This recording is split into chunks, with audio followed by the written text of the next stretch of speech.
friends and welcome to Obsidian Soft. Today I will teach you how to make a fun platformer game in Scratch with physics. We will have acceleration, deceleration, gravity and jumping physics. As you can see, the movement of a sprite is very smooth. The square has to avoid touching the red and has to touch green to move on to the next level. A timer is running so that friends can compete to see who finishes the game first.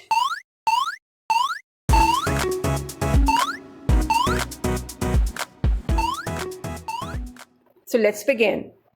Open up Scratch and then click on Create to start a new project. Remove the cat and then go to the Choose a Sprite option, but don't click on it. Choose the Paint option. Rename this sprite to Player. Okay, and choose this rectangle option to make a small square. And the trick to make a perfect square in Scratch is to keep on pressing the Shift key on your keyboards and then drawing by dragging your mouse onto the screen, and this is now a perfect square. While it is selected, I'm going to change its color to blue and I'm also going to remove the outline.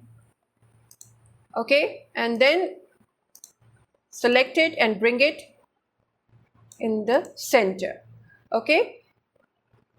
Oh, okay, my changes were not updated, so I'm again renaming it to Player. Now again choose a sprite, but again paint, and rename this one to Level. This is a level sprite with different costumes and each costume will depict a different level of the game. So I'm going to rename the costume to 1, and then by choosing the rectangle tool, I'm going to draw a very long rectangle here, and I'm also going to give it a black color by making brightness 0. Okay, like this. Select it and bring it somewhere here, and let me center this sprite by giving it the value x0 and y0. Okay, and now I'm going to draw for the first level just one platform that is red. So don't make it a very wide platform because our game should be playable. So if it is too wide, then our player sprite will not be able to jump over it. Okay, something like this. And then another rectangle, which is our green tower, which the player has to touch to proceed to the next level. Okay, so something like this. Okay, now right click and duplicate. Okay, and in the second one, I'm going to position different platforms on it, and you will need to experiment with your level costumes because, as I said to you before, do not make the red platforms so wide that our player sprite is not able to jump on them. So our game should not be impossible to play. It can be difficult but not impossible. Okay, so for my second level, what I'm going to do is that I'm going to put a big black rectangle here and then a red one here, and then I can copy it. I just clicked Ctrl C, Ctrl V on my keyboard, something like this. Then another red one, like this. I can bring this green one here, like this, and then something like this. A red one. So I'm using Ctrl C, Ctrl V on my keyboard for doing all this. Something like this. Okay, and I may need to change it later. Right now I'm making it on the go, so it might be unplayable, so you will need to experiment with your level costumes. Again, I'm going to right click, duplicate, and here I'm just going to make a ladder. So I can keep this green one here, but then just going to make it an extended red platform, and I have these thin platforms like this. Okay, so just experiment with your levels. And my last costume, right click, duplicate. It doesn't have any of these platforms, only the black main platform will stay there. And I'm just going to write down with my text U1, and let me give it a color like purple, and select it and then change its font to pixel. Okay, so something like this, bring it in the center. Okay, like this. Okay, now our level drawing is done. So let's work on the code. Select your player sprite, and we need to add some sound effects for our player. So click on sounds and then click on plus, and we will be able to choose a sound, and I'm going to type in the sound. So there's a clank sound. Okay, this sound will play when we strike a red platform, and then we have a jumping sound, so that is just the jump one. So I can search for it, jump. Okay, now coming back to the code, we need some variables. So choose the variable option and then click on this make a variable box and choose this option for this sprite only, and the name of this variable is in air. Okay, and uncheck its checkbox here to make it invisible on the screen. Again, click on make a variable, and this is now spawn point x, and again this is for this sprite only, and uncheck it. Again the same thing, spawn point y for this sprite only, uncheck it. And we need two variables for speed x for this sprite only, uncheck, and speed y for this sprite only and uncheck it. Okay, now we need a variable which is the level, for showing the level, and this is for all sprites and should stay visible. Okay, like this.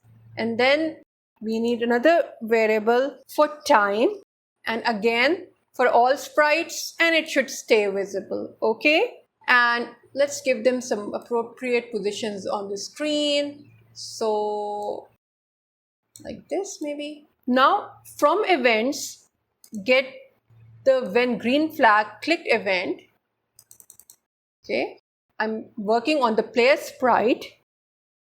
First of all, from variables, get the set block and set your level to 1. Okay, and right click, duplicate, plug it in, and now I'm going to choose speed x and I'm going to set it to 0. Again, right click, duplicate, plug that in and choose speed y. So we have set the speeds to 0. Also, very important, get the show variable block and choose level here, because we will be hiding the level when the game is over. So we need to show it again when the game starts or restarts. Okay, now in your levels, make sure that the first level is selected.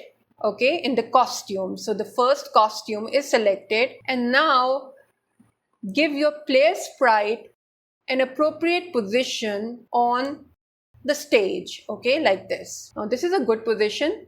Now go to code. Once we have given it the correct position for level 1, now remember this is the first costume, level 1. We need to make a my block that will take care of all the spawn points, that is where our player sprite will appear for each level. So I'm going to call them spawn points. So go to my blocks, then click on make a block, and I'm going to call it set spawn points, and then click on OK. And here from control, get the if block, and from operators, get the equal to block, and from variables, get this level block, and I'm going to check if the level is 1, and then I'm going to set my spawn x and spawn y. So how can I do that? I bring this set block in and I choose spawn point x. Now remember, when the level is 1, we have determined the correct position for x, which is this one. So I'm going to copy it carefully and then paste it here. Right click, duplicate, and this is now spawn point y. Now copy this. Notice that they are all negative. So I have to be careful with the negative signs too. Right click, duplicate, choose level 2. Now in your level costume, choose the level 2 costume and then give your player sprite the appropriate position on the screen.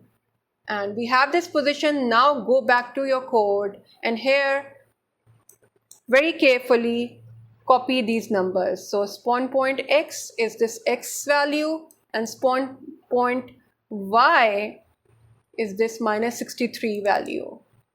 Okay, right click, duplicate, make it level 3. Again, choose your level sprite, go to its costumes, choose the third costume, and again give it an appropriate position here like this.